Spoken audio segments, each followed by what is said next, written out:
Hey, James, I was enjoying that music so much in our conversation that we had going. I didn't even realize we were going to break, but here we are, we're back, and thanks for joining us on the Bob Tuskin Show tonight. James Evan Pilato joining us from MediaMonarchy.com.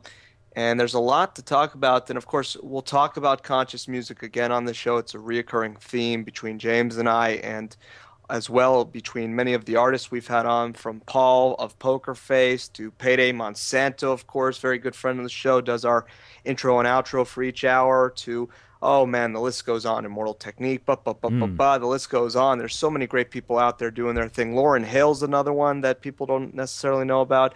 But Hmm. anyways, I don't want to get too much more into that because we're a little bit low on time and we have some other things we want to Uh-huh. cover. But you have a conscious mixtape or a mixtape of sorts that you wanted to tell our listeners about? Yeah, and it's again something that for me is pretty fundamental to, my love of media and going back to college radio. I've been periodically publishing through Media Monarchy what I call mixtapes, which of course they're not actual tapes. I like to use the terminology within, sort of music world, and I also have shows that I'll call B-sides, for example. But on the 4th of July, I published the 10th mixtape and called it American X, which is the title of one of the songs within. But this features Dead Kennedys, Two Live Crew, Bill Hicks, George Carlin, Doug Stanhope, all mixed together, basically, edited transition to where it's a tight, fun hour to listen to. But it kicks off with Banned in the USA from Two Live Crew, and I had great comments from folks that were like, oh, man, I'd kind of forgotten about how huge a deal that was in 1990, of basically artists being arrested and prosecuted for something they said on a record. It seems completely, almost ridiculous now, but it was a huge deal. Do you recall that at all? The whole Two Live No. Crew thing. It was in 1990, and it was still on the heels of, they had already kind of introduced the parental advisory, explicit lyrics, and that whole thing.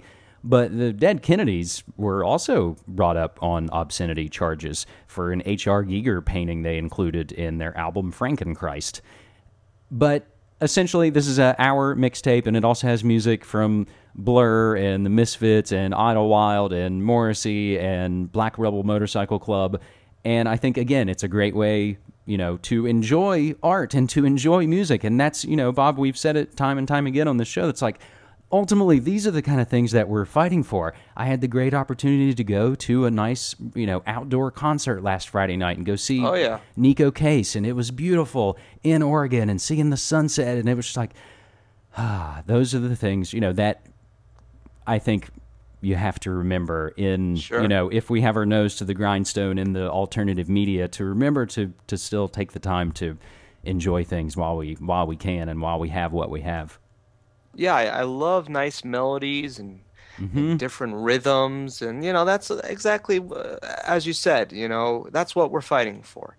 It's important we get to enjoy these things. And there was a Rainbow Fest gathering recently in the Northwest Yep. up there in Washington. Had some good friends head out to that. And, there's people going in the opposite direction of the chaos and fear, and there's people that are caught up in the fear and Hmm. the chaos, and at the end of the day, we want to be in that place of enjoying music, good food, Hmm. friends, family, love. All these things are important, and I know that might sound hippy dippy, but fact of the matter is, that's what we're fighting for again.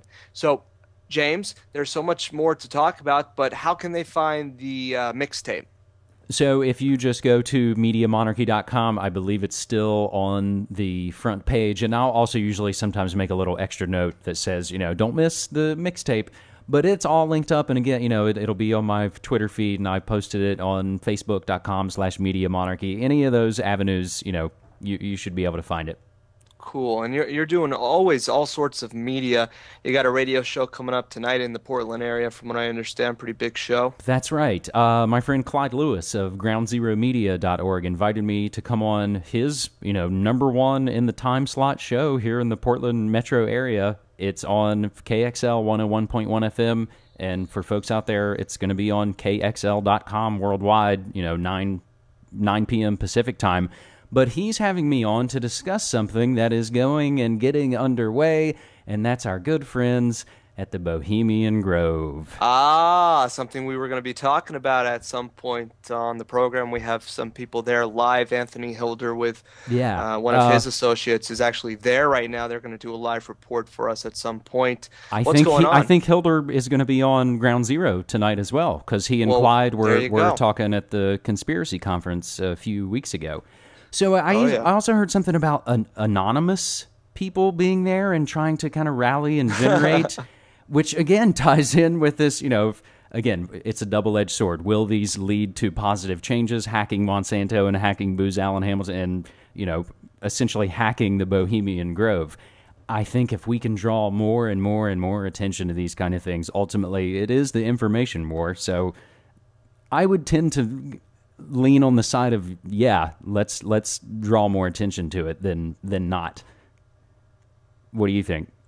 I think you're right. And I think it's interesting, though, that the Bohemian Grove, just like the Bilderberg Group recently, is starting to get, and I'm reluctant to say this, but it's starting to gain a little bit of traction with the mainstream, so to speak. And I think that's because it's really just the tip of the iceberg. It These becomes guys another can meet limited hangout. anytime they want and Yep. do their stupid rituals and child sacrifice rituals. In fact, they have huge facilities in which they abuse children and do all sorts of evil things on a regular basis. Those are the sinister connections that, even people like John DeCamp have made in the Bohemian Grove connection to, the Franklin scandal, which is exactly what we were Right. talking about, child trafficking and money in Omaha, Nebraska, and, the Gannon, whatever his name was, and trips into the White House and all of that stuff. It connects back to the people that go to Bohemian Grove, also adding in people like Grateful Dead members. Now that's weird, and that takes us back to music again. Geez, Exactly. this is the theme of tonight's show, I guess. Exactly. So what we see, I think, right now, and again, for folks, we're going to be discussing Bohemian Grove more as I think it is kicking off this weekend, but trying to kind of generate, support or consciousness here earlier in the week. But as I look at Google News right now, as I'm talking to you, I see 34 minutes ago from CBS News, Obama abruptly leaves tense budget talks. This whole budget debt ceiling charade is going on here in the States. Have you been covering that on the show? Well, he abruptly left because he's got to go to the Bohemian Grove. He's got an appointment with some gay prostitutes out there. Yeah, maybe he tricked the press corps again and locked them on the plane like he and Hillary did when they snuck off to the Bilderberg meeting in Chantilly, Virginia in 2008.